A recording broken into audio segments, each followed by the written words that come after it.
Picture this. Sarah, a high school teacher from Hamilton, Ontario, used to load up her family for those classic road trips down to Buffalo, New York. For years, it was their thing, scoring deals at Target, stocking up at Wegmans, and loving how much further their money went south of the border.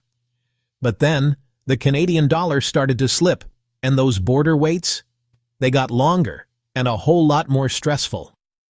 Suddenly, the savings weren't worth the hassle, and the border didn't feel quite as welcoming as it used to. By 2018, after another marathon wait and barely any deals to show for it, Sarah quietly called it quits on the cross-border tradition. She started shopping closer to home, checked out Canadian online stores, and was surprised. Prices back home had gotten way more competitive. That old family ritual? It faded away, replaced by the comfort and convenience of shopping right in their own neighborhood. Turns out, Sarah wasn't alone. Millions of Canadians were quietly making the same choice. There were no big protests or headlines, just a practical shift, as folks adapted to the new reality. The cross-border shopping era didn't end with a bang. It just faded, one quiet decision at a time. The flow of Canadian shoppers turned around, one family, one car, heading home. The silent boycott describes a powerful yet understated economic shift. Unlike traditional boycotts, there were no protests or hashtags, just millions of Canadians quietly choosing to shop at home. Each family weighed the costs: a weak Canadian dollar, expensive gas, long border waits, and stricter import limits. The decision was practical, not political, but the impact was massive. This movement reflected a Canadian tendency toward quiet resolve rather than loud confrontation. As trade tensions rose and NAFTA was renegotiated, a subtle buy local sentiment took hold.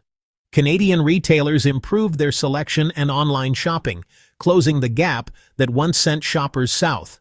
The silent boycott wasn't about anger. It was about finding better value and convenience at home. Over time, the U.S. lost its retail edge, and Canadians voted with their wallets. The silence was its strength. A market correction driven by millions of small, rational choices. No megaphone was needed, just a reason. The result was a fundamental change in consumer behavior. Canadians quietly chose home. The decline in cross-border shopping wasn't caused by one event, but by a convergence of factors. The Canadian dollar's drop made U.S. shopping far less attractive. What once was a bargain became an expensive outing. Political tensions and trade disputes added a sense of unease, making many Canadians rethink spending money in the U.S. Meanwhile, Canadian retailers transformed. Better e-commerce, expanded product lines, and improved loyalty programs made shopping at home easier and more appealing. U.S. retailers like Target failed to gain traction in Canada, while others built Canadian websites, eliminating the need for border trips. The border itself became less inviting, with longer waits and stricter customs. Stories of Canadians being turned away or hassled at the border became common. The calculation was simple. Poor exchange rates, political chill, better Canadian options, and border hassles tipped the scales.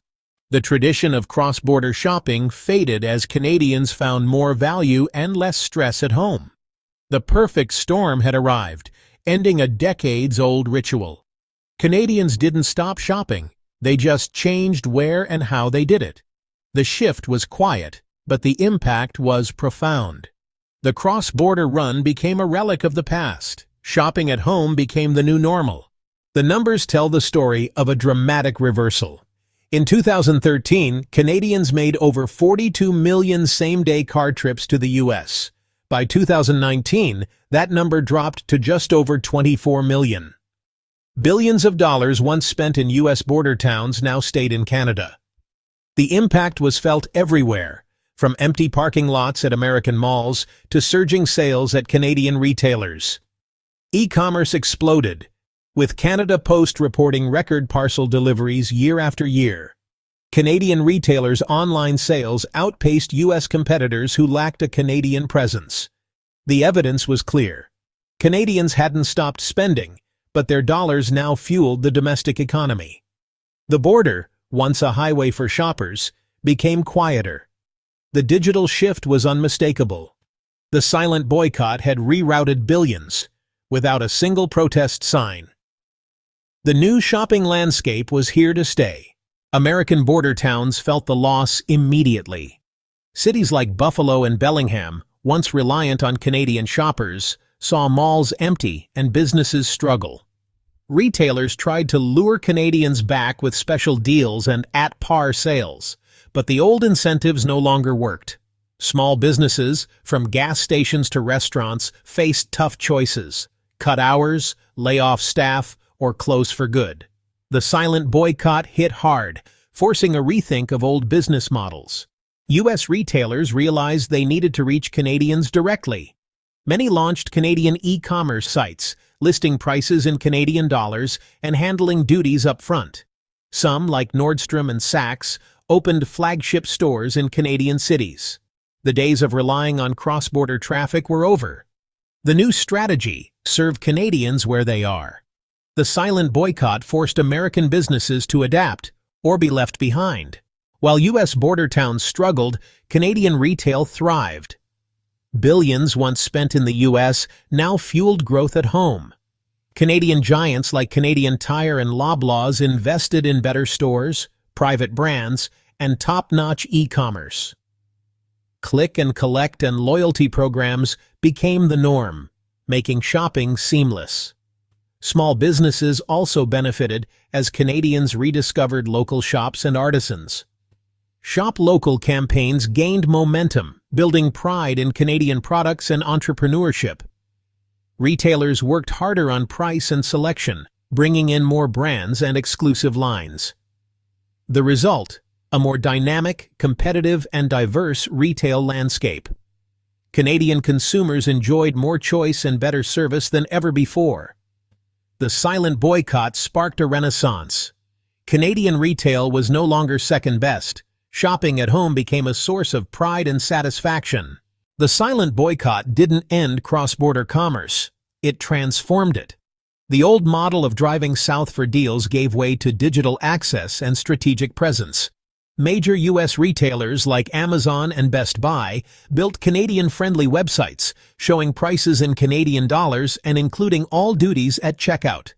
Canadians could now shop U.S. brands from their couches with no border hassles.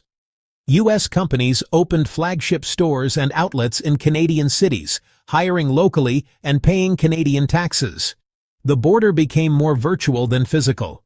For consumers, this meant the best of both worlds: a revitalized Canadian retail scene and easy access to U.S. goods online. The power shifted to the shopper, who could compare prices and options with a click. The silent boycott created a more efficient, transparent, and consumer-friendly marketplace. Shopping was no longer about where the store was, but how easily it could reach the customer. The future of cross-border commerce is digital, direct, and consumer-driven. The silent boycott left a lasting mark on Canada-U.S. economic ties. The old cross-border shopping habits are unlikely to return. Canadians now shop online, support local businesses, and value convenience over U.S. bargains. The Canadian retail sector is stronger, more modern, and ready to compete globally. For U.S. border towns, the lesson is clear. Relying on Canadian shoppers is risky. Diversification and innovation are now essential for survival. The story of the silent boycott shows the quiet power of the consumer. Massive change can happen through millions of small, individual choices. Canadians learned the value of their own market. American businesses learned to adapt. The 49th parallel remains a conduit for trade, but the flow is more balanced and thoughtful. The future is digital, domestic, and driven by Canadian confidence. The silent boycott has reshaped shopping for generations to come.